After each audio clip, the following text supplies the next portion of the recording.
SIT plan B అట. సాక్షులుగా KTR, Harish Rao statement record అట. త్వరలో సంతోష్ రావు, కవితను సైతం పిలిచే ఛాన్స్. క్రాస్ చెక్లో సాక్ష్యాధారాలు దొరికితే నిందితులుగా మార్చే అవకాశం అట. మార్చి 10 వరకు ప్రభాకర్ రావుకు ఇంటరిమ్ ప్రొటెక్షన్ అట. అలోగా విచారణ పూర్తి చేసేలా ప్రణాళికలట. ఫోన్ ట్యాపింగ్ కేసులో 160 సిఆర్పిసి నోటీసులు వెనుక సరికొత్త వ్యూహం అట. ఫోన్ ట్యాపింగ్ కేసులో సిట్ అధికారులు అమలు చేస్తున్న ప్లాన్ బి రాష్ట్ర రాజకీయాల్లో హాట్ టాపిక్గా మారిందట. అరెస్టుల భయం లేకుండా విచారణకు పిలిచేందుకు 160 సిఆర్పిసి సెక్షన్ను వాడుకుంటున్న సిట్ ఇప్పటికే కేటీఆర్, హరీష్ రావు వంటి అగ్రనేత వాంగ్మూలాలను నమోదు చేసింది. మాజీ ఎంపీ సంతోష్ రావు, మాజీ ఎమ్మెల్సీ కవిత, ఆమె భర్తను కూడా విచారణకు పిలుస్తారనే చర్చ జరుగుతున్నది. ఎస్ఐబి మాజీ చీఫ్ ప్రభాకర్ రావు ఉన్న ఇంటీరియం ప్రొటెక్షన్ గడువు మార్చి 10తో ముగియనుంది. ఆలోగా ఫోన్ ట్యాపింగ్కు పాల్పడిన ఆఫీసర్లు, పొలిటికల్ లీడర్లకు మధ్య లింకులను బయట పెట్టేందుకు సిట్ పకడ్బందీగా అడుగులు వేస్తున్నట్లు తెలుస్తున్నదట. ఈ పంచాయతీ ఎట్లుంటుందంటే సిట్ పంచాయతీయే మనం మాట్లాడుకుందాం. ఇప్పుడు బండి సంజయ్ ఏమంటున్నాడు, మాకు అప్పచెప్పండి అంటున్నాడు. మాకు ఈ సిట్కి సంబంధించిన ఏదైనా కానీ మేము అధికారంలోకి వస్తే ఈ బీఆర్ఎస్ ఖతం చేస్తామంటున్నాడు బండి సంజయ్ మన ప్రెస్ మీట్లో. ఇప్పుడు కాళేశ్వరంకి సంబంధించి వీళ్ళు సిబిఐకి ఇచ్చారు విచారణ. సిబిఐకి ఇస్తే ఏం పీకిర్రు కేంద్ర ప్రభుత్వం?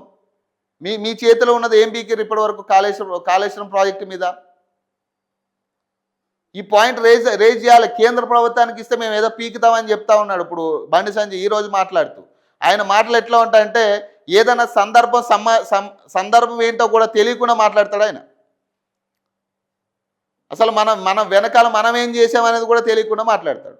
నాకు అధికారం ఇస్తే నేను బీఆర్ఎస్ లేకుండా చేస్తా, బీఆర్ఎస్లు ఇట్లాంటివన్నీ కూడా నేను బయటకు తీస్తా, వీళ్ళందరికీ శిక్షలు పడేటట్టు చేస్తా అంటున్నాడు ఆయన.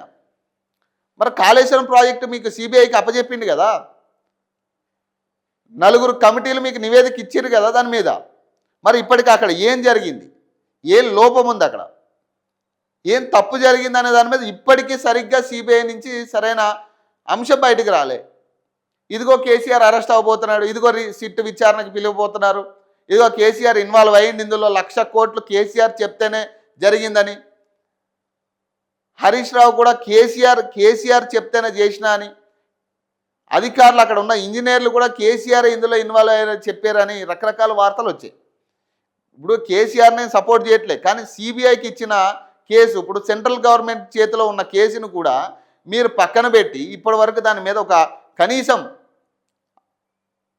యాక్షన్ లేదు, కనీసం అందులో ఉన్న ఇంజనీర్ల మీద యాక్షన్ లేదు, లేదా కేసీఆర్ మీద యాక్షన్ లేదు నిజంగా జరిగితే.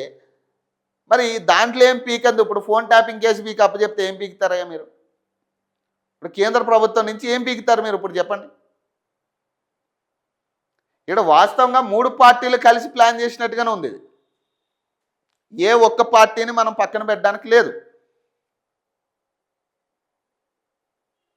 ఇప్పుడు ఇక్కడ ఏదైనా కూడా ఈ సిట్ విచారణ ఎట్లా వాడుకుంటున్నారంటే ప్రధానంగా వాళ్ళకి సానుభూతి కలిగే విధంగా వాడుకుంటూ ఉన్నారు ఏదైనా కానీ. ఇక్కడ అధికార పార్టీ, ప్రతిపక్ష పార్టీ, లేదా ఇప్పుడు బీజేపీ కూడా అదే కోణంలోకి ఇప్పుడు ఈ ఫోన్ ట్యాపింగ్ అంశం తెరపైకి రాగానే బీజేపీ వాళ్ళు దీని మీదే మాట్లాడతారు. ఎందుకు?